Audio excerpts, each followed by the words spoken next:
Greetings and welcome to Word Magazine number 186. This is Jeff Riddle. I'm the pastor of Christ Reformed Baptist Church in Louisa, Virginia. And on this last day of 2020, today is December the 31st of 2020, I want to record this Word Magazine on the topic of, is Codex Sinaiticus a forgery? Codex Sinaiticus is considered to be one of the two oldest extant unsealed manuscripts of the Bible, including the New Testament. But the question is it authentic? Was it really written in the 4th century, or was it written as a sort of a forgery or a replica of an unsealed manuscript in later centuries, in the 19th century, as some have claimed? Earlier this week, back on Tuesday, on the 29th of December, I posted my book review of D.C. Parker's book on Codex Sinaiticus. Here it is. It's titled Codex Sinaiticus, subtitled The Story of the World's Oldest Bible. And this was published by the British Library and Hendrickson in 2010. My review of it, which I did post the audio version of, was completed in 2012 in the journal American Theological Inquiry. And as I was rereading that review, I noted that it made passing reference to a discussion that Parker has on the allegation that was raised in the 19th century that this Codex Sinaiticus, might in fact be a forgery created by a man named Constantine, and I sort of muffled the pronunciation of his last name. It's Simonides. I guess it could be Simonides or Simonides. I'll probably pronounce it Simonides. And Constantine Simonides was a man who was sort of a scholar of some sort, a dealer in manuscripts. In the 19th century, he was Greek, and he lived from 1820 to 1890. And so Parker makes reference in this book, Codex Sinaiticus, the story of the world's oldest Bible, about this claim that this codex actually is not authentic. It doesn't date to the 4th century, but instead it was a creation of the 19th century and was passed off as something that was authentic. Well, if that claim is true, that would really be astounding, because Codex Sinaiticus and its publication and its dissemination, its study by modern scholars since the 19th century resulted in some significant changes to the modern critical text. So Codex Sinaiticus, along with Vaticanus, for example, is one of only 2 extant early unseals that support the so-called shorter ending of Mark ending at Mark 16:8. It also is would be an early witness to the absence of the pericope adulterae, the woman taken adultery passage, and many other passages within the New Testament. And so it was embraced, assumed to be authentic. If the charge that it was a 19th century forgery is true, then that would greatly undermine a lot of the authority of some of the decisions made in the modern critical text. And therefore, many conservative, traditional men have seized upon that. And I think even more recently, there have been a number of chorus of voices challenging Sinaiticus on this basis. And the question is this true? I'm a traditionalist, as you know. Certainly, if Sinaiticus was a forgery, it would buttress my defense of the received text to a certain degree. But is it true? And how do we adjudicate this? And that's really, I think, part of the challenge. I also decided to do this Word Magazine because I noticed on my YouTube subscription feed that there is a debate that's scheduled to take place in a couple of days In fact, on Sunday, on January the 3rd of 2021, on Josh Gibbs's Talking Christianity podcast, between James Snap Jr. and Stephen Avery. And the topic that is listed for this debate is the world's oldest Bible is a replica, Simonides the scribe. And I assume that Stephen Avery is going to be arguing the affirmative on that Sinaiticus is a forgery that was created by Constantine Simonides. And I'm assuming that James Snap is going to be arguing the contrary. Although, as I just said, because he supports essentially a version of the Byzantine text, if Sinaiticus were a forgery, it would probably buttress his position. But I'm assuming he's going to be arguing contrary to that. He's going to be arguing that it is from the 4th century, even if he doesn't accept it and its readings in various places. So, again, this just raised the question. I think probably when I read D.C. Parker's book, it came out in 2010. I read it and then wrote the review in 2012. So sometime in that period, I read the book for the first time. I think that was the first time I had ever read about or heard about the Simonides forgery challenge. So that was my introduction to it. And I don't count myself as an expert on this particular subject matter, the charge of Codex Sinaiticus being a forgery. But I thought it might be helpful in light of this upcoming debate and in light of the fact that I read the review and this whole subject was brought to mind again, to share with you a little bit of what others have written on this topic. And so that's what I would like to do in this episode. So let's just begin by looking at Wikipedia. A lot of people dog on Wikipedia, and Wikipedia should be, read with care. But there are a lot of things that are correct on Wikipedia. So let me see if I can get this screen to cooperate. You're seeing right now the online version of Codex Sinaiticus. And yeah, let me call up now the Wikipedia page on Constantine Simonides. And so it notes that Constantine Simonides was a paleographer and dealer of icons, known as a man of extensive learning with significant knowledge of manuscripts and let's see if we can find it. My screen is blocking it. And miraculous calligraphy. He surpasses contemporaries in literary abilities. Some paleographers say that he was the most versatile forger of the 19th century. The charge of forgery is unsubstantiated. Again, so everything on Wikipedia should be taken with a grain of salt, but it's good for giving us a general introduction. So it tells us that Constantine Simonides was a man of significant learning. He knew manuscripts. He was a dealer in them, but he was charged with forgery. Here's a little bit about his life. He was born on the small Greek island of Symi in the southeast Aegean Sea in 1820 or in 1824, and died in Egypt of a leprosy.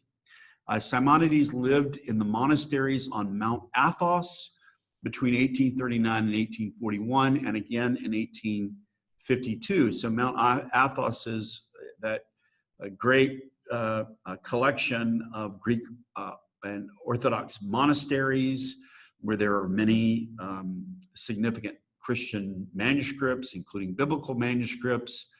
And it is said that during this time that he was there, he acquired some of the biblical manuscripts that he later sold.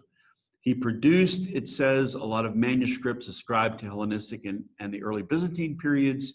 He allegedly forged a number of documents and manuscripts and claimed they were the originals of the Gospel of Mark, as well as original manuscripts of poems of Homer. He sold some of these manuscripts to the king of Greece. Greek scholars expose what some claim to be forgeries quickly, and he left Greece and traveled from country to country with his manuscripts. He visited England between 1853 and 1855 and other European countries, and his literary activity was extraordinary. Some of his works were published in Moscow, Odessa, in England, and in Germany. He also wrote many other works which were never published. From 1843 until 1856, he offered manuscripts purporting to be of ancient origins for sale all over Europe.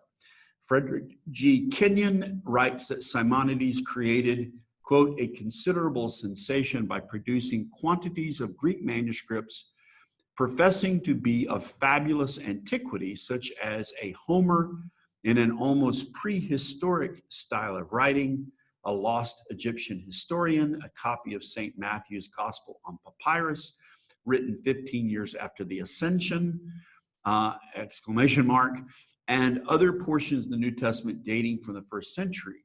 These productions were then exposed as forgeries, end quote, and that's from the scholar Frederick G. Kenyon.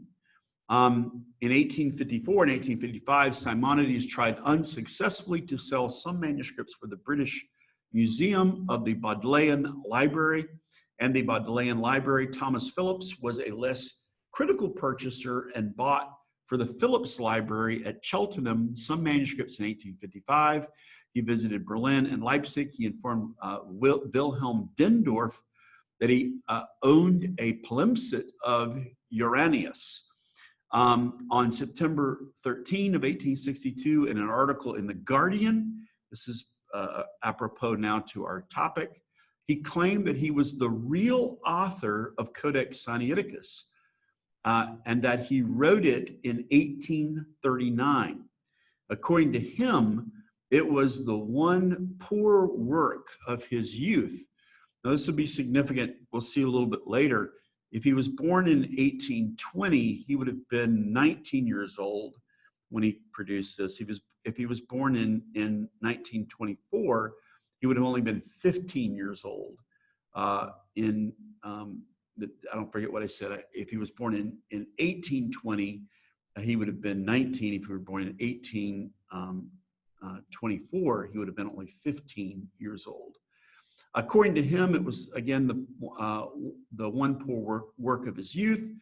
According to Simonides, he visited Sinai in 1852 and saw the Codex. Henry Bradshaw, a scholar, did not believe his claims. Simonides questioned many official scientific positions accepted by scholars. He did not respect any scholars. He interpreted the Egyptian hieroglyphics in different ways from Champollion and the Egyptologists. He tried to prove that his method of interpreting Egyptian hieroglyphics was superior. He placed the death of Irenaeus at 292. Also, in many other complicated questions, he had his own, usually controversial point of view. But after ascribing the authorship of the Codex Sinaiticus to himself, the rest of his credibility was destroyed by the British press. So there is a little bit of an overview on Constantine Simonides that we can at least begin this journey, gleaning this to try to understand a little bit more about this man and this claim that he was the person who forged, was the author of, the scribe of Codex Sinaiticus. So let's move on now and look at what D.C. Parker says about Simonides. And Parker, in this book on pages 151 and 152, is going to pretty strongly dismiss the allegation that Simonides was the person who created Codex Sinaiticus. He's going to say that this claim was an act of sheer chutzpah.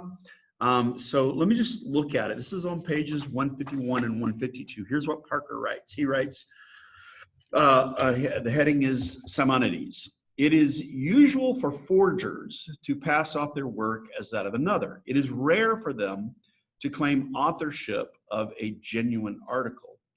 But, and one thing this book should have shown, is that Codex Sinaiticus is the kind of manuscript that attracts attention. This happened.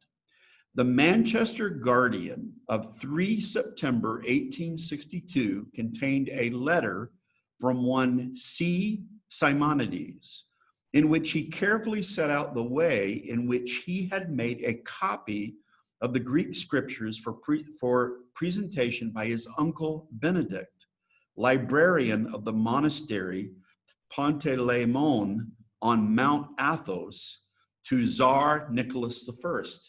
He explains the details of how he did this and of how the Patriarch of Constantinople persuaded him to present the manuscript to St. Catherine's, and of the Archbishop's letter of thanks for the gift dated 13 August 1841.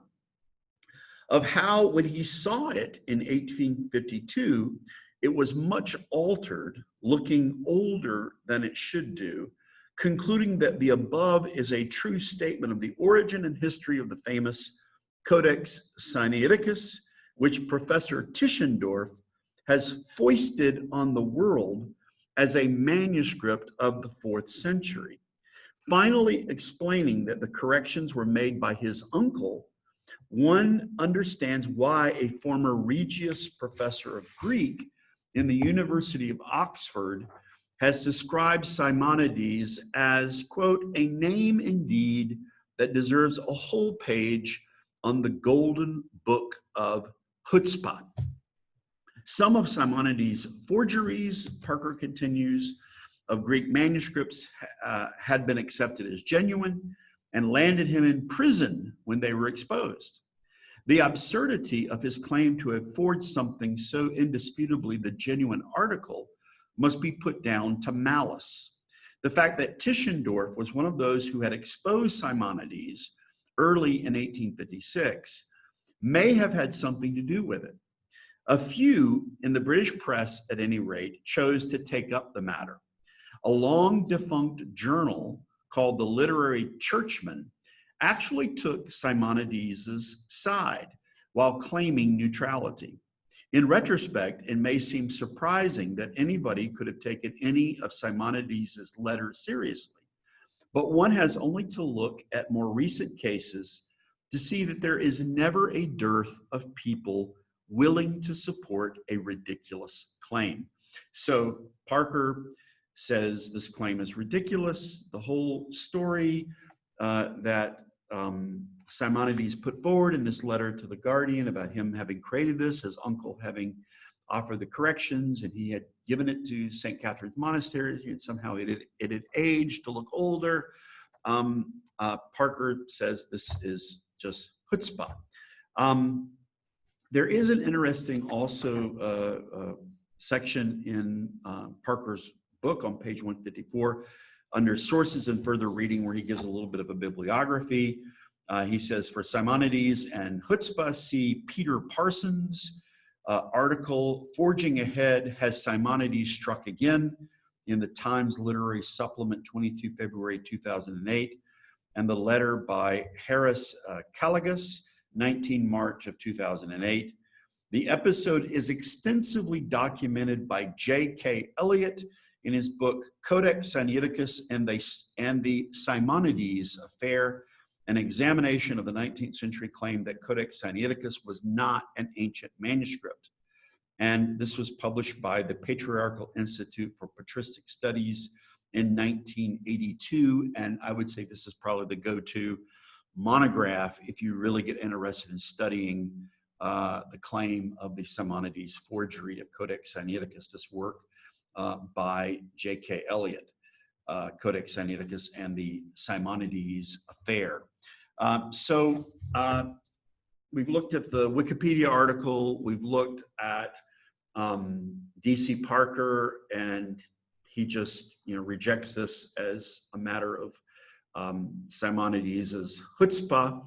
A third source that I want to look at is This book, written by Stanley E. Porter, and it's a biography of Constantine Tischendorf, who was the Western discoverer of Codex Sinaiticus and publisher of it.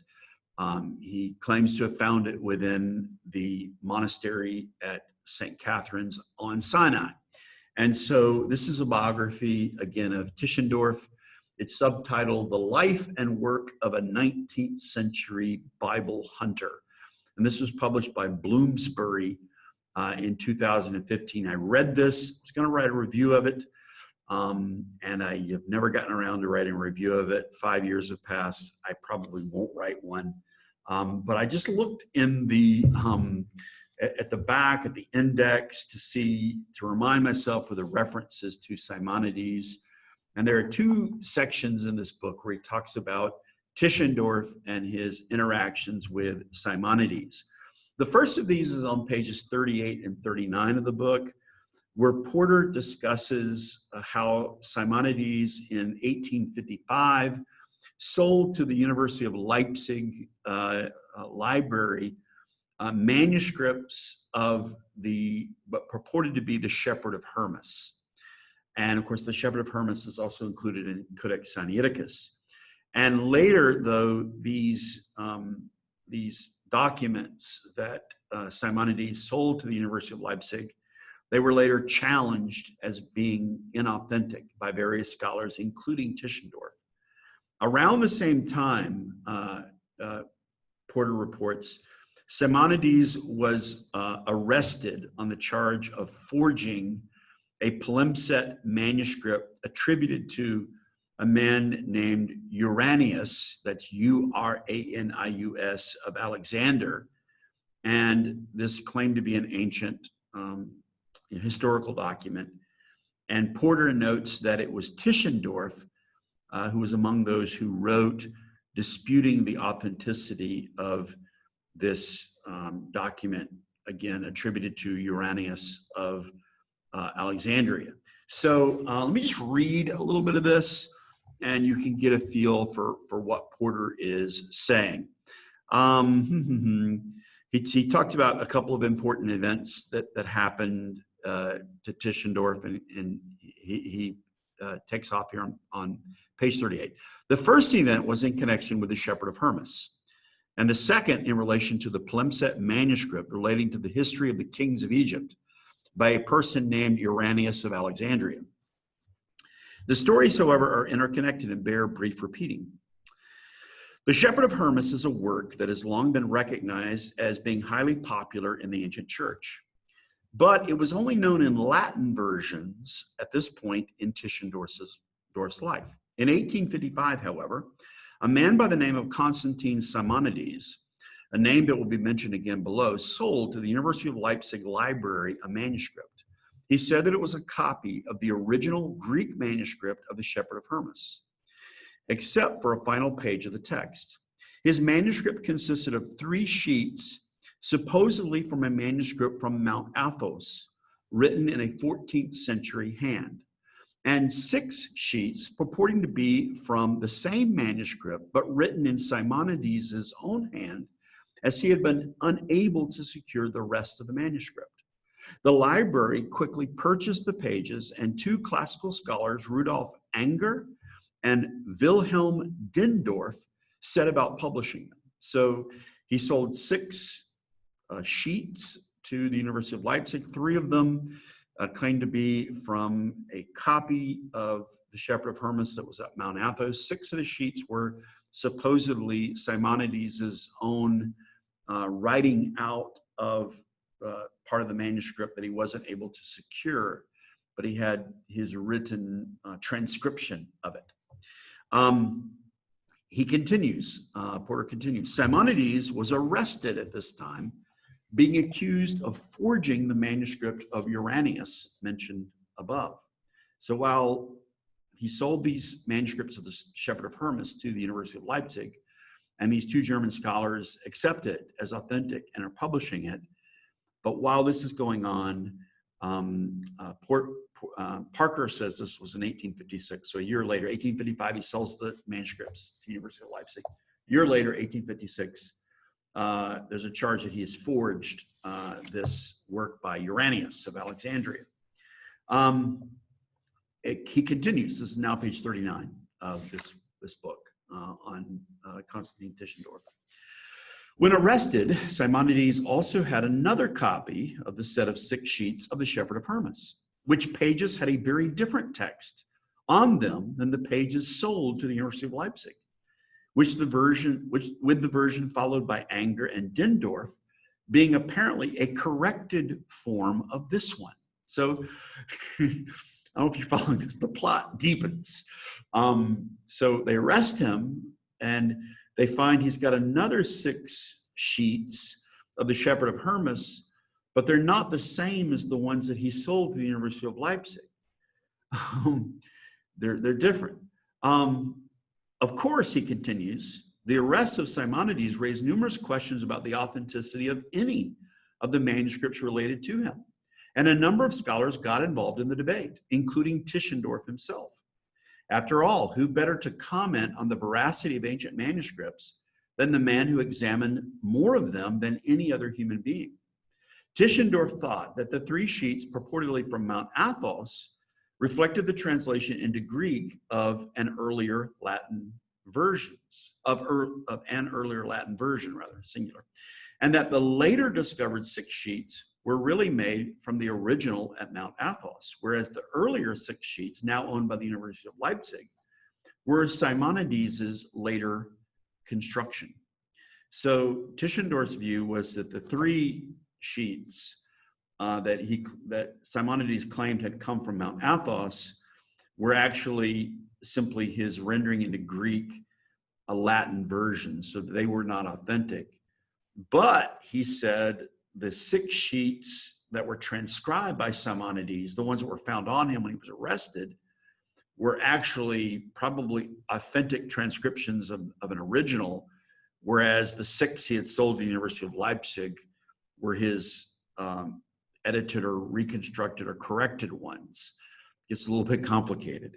Porter now continues. As we shall see below, Tischendorf was wrong on the first point regarding the 3 sheets, but probably correct on the second point concerning the 6 sheets. So Porter now says, and I won't read that part of the discussion, that actually the 3 sheets from the Shepherd of Hermas that Simonides claimed that he said were from Mount Athos from the 14th century were actually authentic, but that Tischendorf was right, probably right, that the 6 sheets that he kept on him were transcriptions of some original of a text that Shepherd of Hermas that he had found at Mount Athos.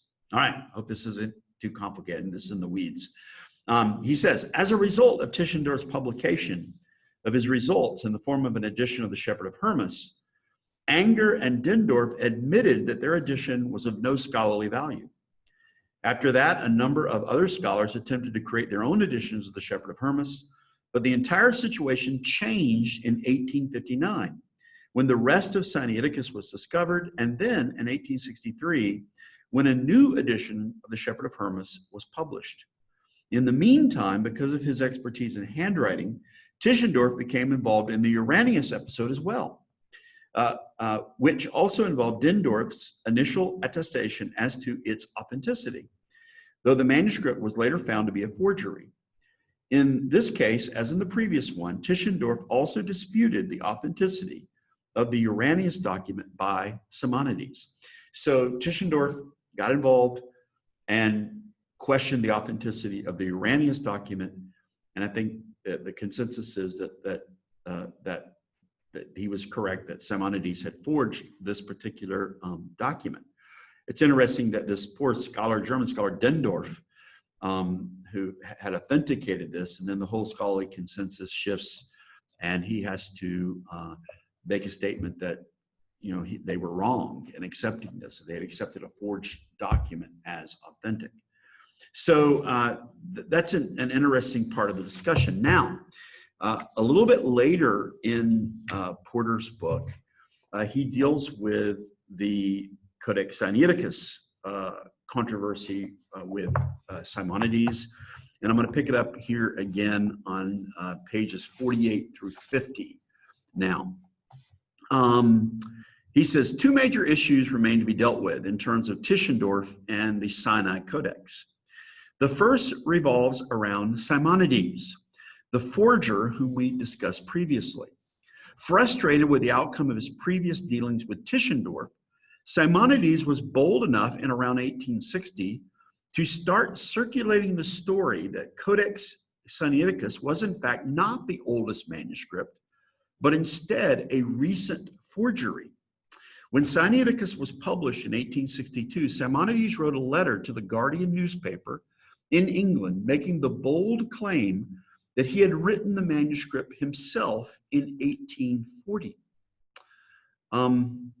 He created an elaborate story of how his uncle wished to give a gift to the Tsar and had decided that it would be an Old and New Testament manuscript written in ancient fashion. Simonides took on the task, he claimed, starting by finding an old bound codex with blank pages and then writing the text on it. This very same manuscript eventually ended up at St. Catherine's Monastery, where Tischendorf found it. The Germans largely ignored Simonides, but the English, perhaps somewhat out of suspicion of Germans and German scholarship, paid more attention to it. After all, this was around the time of the publication of Essays and Reviews, 1860, when German higher criticism was being more openly introduced and promoted in English scholarly circles, which resulted in numerous accusations and counter-accusations, some of them, no doubt, being ethnically oriented. Some of this attention was no doubt also because the English knew less of Simonides' history as a proven forger. Other attention may have been because of the appearance of Sinaiticus was seen to be a threat to some, as it provided early readings of the biblical text, especially in the New Testament, that rejected some of those found in the Textus Receptus. So let me just pause here for a moment. So Porter's saying Simonides found out about Tischendorf getting all this praise for discovering Sinaiticus. Maybe he had an axe to grind with Tischendorf because of Tischendorf's exposure of the Uranius inauthenticity. And so he began to say, oh, I created that book. And I wrote that in 1840. He says that the German scholars, completely, just dismissed it. They knew of Simonides, but the English, because of controversy over the introduction of what will be the modern historical critical method out of Germany and its export into England, and a backlash of English traditionalists, they seized on this because they had suspicions about the whole modern critical text movement and its effort to unseat the Textus Receptus. Now he continues. It became clear to many, not least to Tischendorf himself, who had already edited a number of editions of the Greek New Testament, that Codex Sinaiticus tended, though not always, to follow a much earlier textual tradition for the Greek New Testament, and therefore did not include the long reigning of Mark or the story of the woman caught in adultery, two well-known passages among a number of others. Beloved by many, but clearly not found in the earliest manuscripts, including most obviously as the first major example published of such an early manuscript, Codex Sinaiticus. There may also have been some jealousy or hostility towards Tischendorf in light of a German making such a significant antiquarian discovery. Nevertheless, when the facts were all presented, Simonides was readily dismissed. On the one hand, there was the evidence of the manuscript itself, which a number of credible textual scholars, besides Tischendorf, endorse as being early, such as Samuel Tregelles. On the other hand, there was the total implausibility of Simonides' story. The reaction against him included, according to J.K. Elliott, drawing attention to the fact that, now, Porter here draws upon the work of Elliott that I mentioned previously, that's cited by Parker in the little bibliography. And so he's going to list 10 reasons why the Simonides forgery theory should be rejected. This is Porter drawing on J.K. Elliott. First, he, that is Simonides, had waited so long to come forward. If he had supposedly created Codex Sinaiticus, why didn't he come forward much earlier? Why did he only come forward in 1861 when he could have come forward much earlier when Tischendorf had first announced his discovery of it? Secondly, he had, according to the chronology he presented, copied the entire manuscript in 1 year. Is it possible he could have painstakingly done this work, this huge work, Codex Sinaiticus, in 1 year, among other duties or responsibilities he may have had? Third, he would have been only 15 when he had done this. This assumes a birth date of 1825 or 1824 for him, if he completed in 1840. Fourth, Simonides had not visited St. Catherine's when he said that he had. Fifth, he claims to have seen the pages found in Codex Frederico Augustinus at St. Catherine's after Tischendorf had already taken them away. So there were inconsistencies in Simonides' story. Sixth, the manuscript had more mutilations than its recent vintage would warrant. So it had too many mutilations. It couldn't have been a recently created document and have this much damage done to it, basically. Seventh, the exemplars Simonides would have needed to copy from have never been identified. If Simonides copied Sinaiticus and created it, what did he use as his exemplar? Can he produce those? Eighth, the styles of writing and hands used in the manuscript would have been very difficult for one person to create, because we've got Sinaiticus, we've got thousands of corrections made in it. How could he reproduce these hands? 9, some of the textual markers, such as the Ammonian sections, were adopted, but not others. I'm not exactly sure what the line of argument is there. If it had a sort of a canon for navigating your way through the text, it's there in some sections and not in others. Not sure why that would be a mark against authenticity, but I'm sure Elliott expands upon that. And 10th and finally, he says, it is implausible that Simonides was not trying to deceive in creating the manuscript. It is implausible that Simonides was not trying to deceive in creating the manuscript. So what he's saying is Simonides' story is that he wasn't trying to create a forgery or deception. This was going to be a gift. And this was going to be a gift to the Tsar. If that was the case, then why did he create such a shoddy work, as Codex Sinaiticus is notorious for many, corrections and errors within it. Let me complete now this, what the remainder of what Porter says.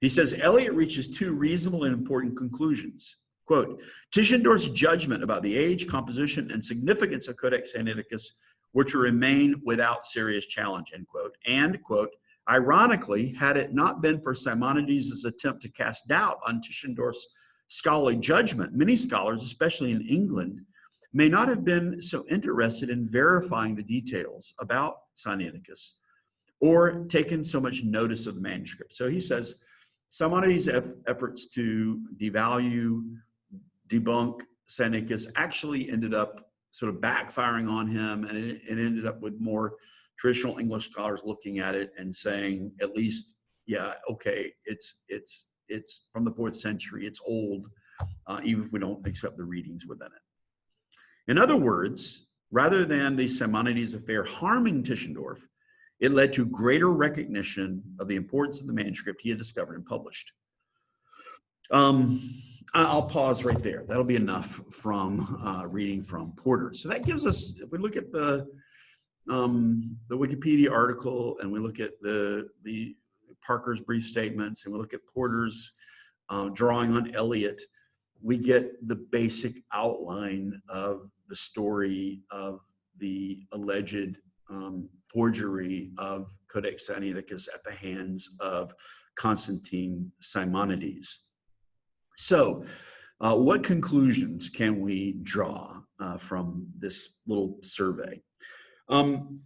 My sense is that Codex Sinaiticus may, I'll put that in italic, may be a forgery. But I believe it is more likely that it is authentic, that it does come from the 4th century, based on the arguments made by Eliot and relayed by Porter. There are people who are experts on papyrology. Tischendorf would have been an expert in his day.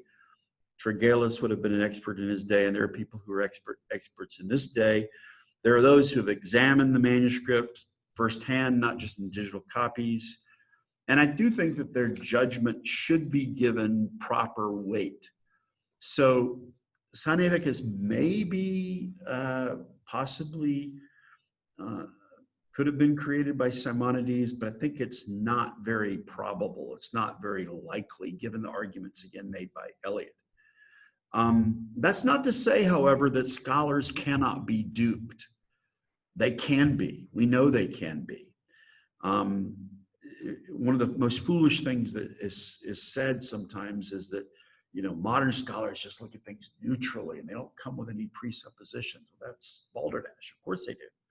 And sometimes they can be misled by dubious evidence that they accept, not because of scientific inquiry or neutrality, but because it supports their viewpoint.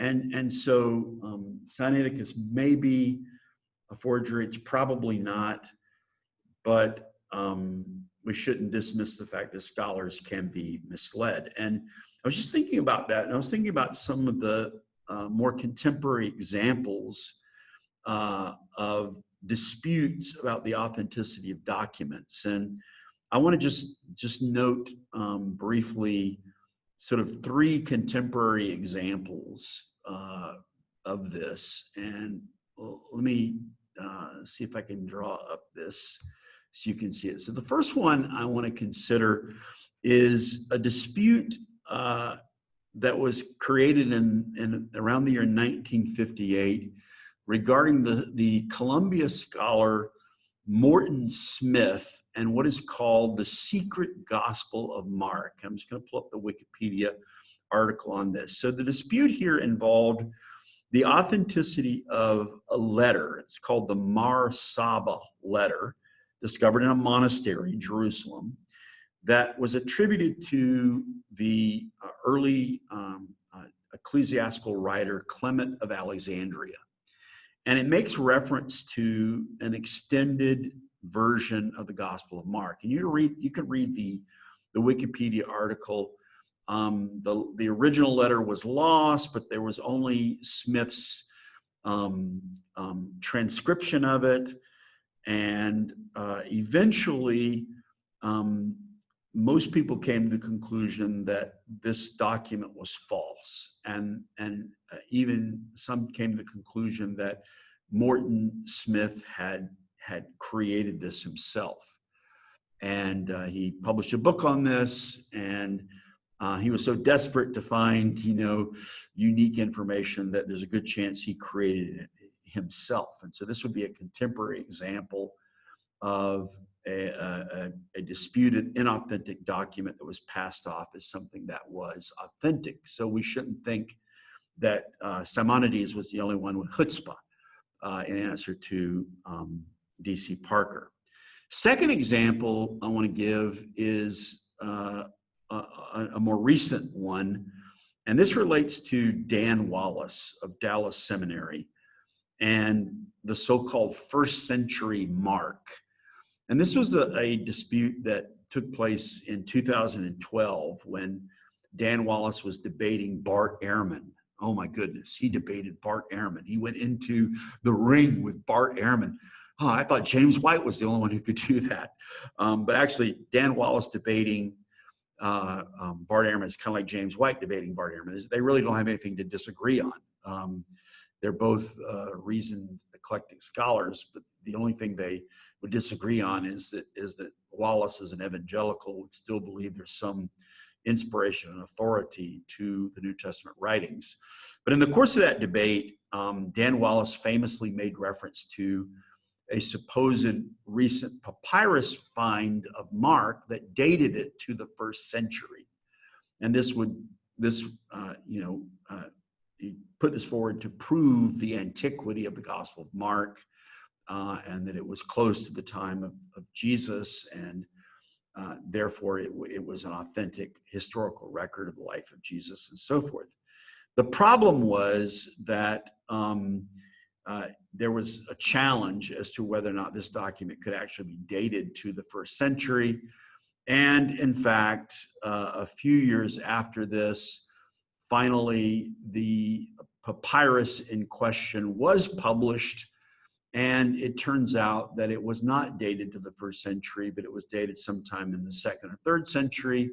And in 2018, then Dan Wallace had to issue an apology. And this is what he wrote. He said, "In my debate with Bart, I mentioned that I had it on good authority that this was definitely a 1st century fragment of Mark. A representative for who I understood was the owner of FCM, 1st century Mark, urged me to make the announcement at the debate, which they realized would make this go viral. However, the information I received and was assured to have been vetted was incorrect. It was my fault for being naive enough to trust that the data I got was unquestionable as it was presented to me. So I must first apologize to Bart Ehrman and to everyone else for giving misleading information about this discovery. While I am sorry for publicly announcing inaccurate facts, at no time in the public statements, either in the debate or on my blog site, did I knowingly do this, but I should have been more careful about trusting any sources without my personal verification, a lesson I have since learned." And I think probably Dan Wallace, although clearly he was in the wrong in claiming the 1st century Mark, I think probably he got respect from some people for his ability to apologize and to acknowledge that he had been wrong. And apply what he just said to the question about, is Codex Sinaiticus authentic or not? I wonder if you were to ask that question to Dan Wallace using what he said here about 1st century Mark, whether he would have to claim, I can't say so, because unless he had extensively studied all of Sinaiticus himself. And maybe he's done so, I don't know. So the 3rd example I want to point to is another contemporary one. And this relates to a fragment of a supposedly Coptic early manuscript that is referred to as the Gospel of Jesus's Wife. And there is a scholar who teaches at Harvard Divinity School, Karen L. King, who published and claimed that she had found this fragment that made reference to Jesus having a wife. And this was circulated around the year 2012. But then a few years later, in 2016, this papyrus was proven to be a forgery. There was a celebrated article that was written in the Atlantic magazine by Ariel Sabar, June 2016, and King eventually conceded that the evidence, as she put it, now presses in the direction of forgery. So I give you those examples just to sort of illustrate that there's a whole history of scholars accepting dubious material. Did Constantine Tischendorf accept dubious material in accepting the authenticity of Codex Sinaiticus? Simonides said he did. I think it's probably less likely, but certainly it can happen. And these 3 earlier illustrations that I've given, whether it's Morton Smith or Dan Wallace with 1st century Mark, or Karen King with the Gospel of Jesus' Wife, illustrate that. The warning here is this: scholars can make overblown and even deceptive claims about manuscripts in order to support their presuppositions, to support their viewpoint, their points, just as traditionalists can do to support theirs. Maybe traditionalists have been overzealous in arguing for the inauthenticity of Codex Sinaiticus, perhaps. the three examples, contemporary examples that I cited, are all examples that involve relatively short and fragmentary documents, whether it's the Morton Smith's fragment of a letter from Clement of Alexandria, or first century Mark papyrus, or this Coptic fragment supposedly that mentions Jesus having a wife. One of the arguments in favor, I think, of the authenticity of Codex Sinaiticus would be the fact that it's not simply a small fragment. It's a massive document, and it shows, as I mentioned, evidence of a lot of scribal correction. And so I think that's an argument that tips the scales of probability against Codex Sinaiticus being a forged document, being inauthentic. But I don't think we can say 100% that it isn't either. The claim can't be completely dismissed. At the least, the dispute about the authenticity of Codex Sinaiticus illustrates, I think, a glaring weakness in the modern historical critical reconstruction method. If you're going to rely on the attempt to reconstruct the New Testament text based on gathering together the extant evidence, if that's the method that you're going to rely on, you have to do so without knowing with absolute certainty about the provenance or the origins of most of the documents that you're going to gather together to do your reconstruction. And so there's always going to be a measure of lack of certainty about the authenticity of the document that you have reconstructed. And so it's another weakness, I think, in the reconstruction method. And the whole Simonides claim of Sinaiticus being a forgery, I think, is just an example of that. And that's why I prefer that the text that we use is the received text, the text that was printed during the Protestant Reformation, the text that was the basis for the modern vernacular translation, the text that has been preached and taught and received by Protestant Christians since the time of the Reformation. Well, I hope that this Word Magazine 186 has been helpful. I hope this discussion of the possibility of Codex Sinaiticus as a forgery has been helpful, just to give us some historical background to it. I'm looking forward, if I don't watch it live, I probably won't watch it live since it's going to be late on Lord's Day, but I'll probably watch or listen to the conversation between James White and Stephen Avery later when it's posted online. So maybe that'll be interesting, and maybe this discussion will give some background to help us understand better the conversation that will take place then. Again, I hope this has been helpful. I wish you God's richest blessings as we come to the end of 2020 and as we're on the threshold of 2021. And I will look forward, God willing, to presenting more Word magazines in the new year. Look forward to speaking to you in the next Word magazine. Till then, take care and God bless.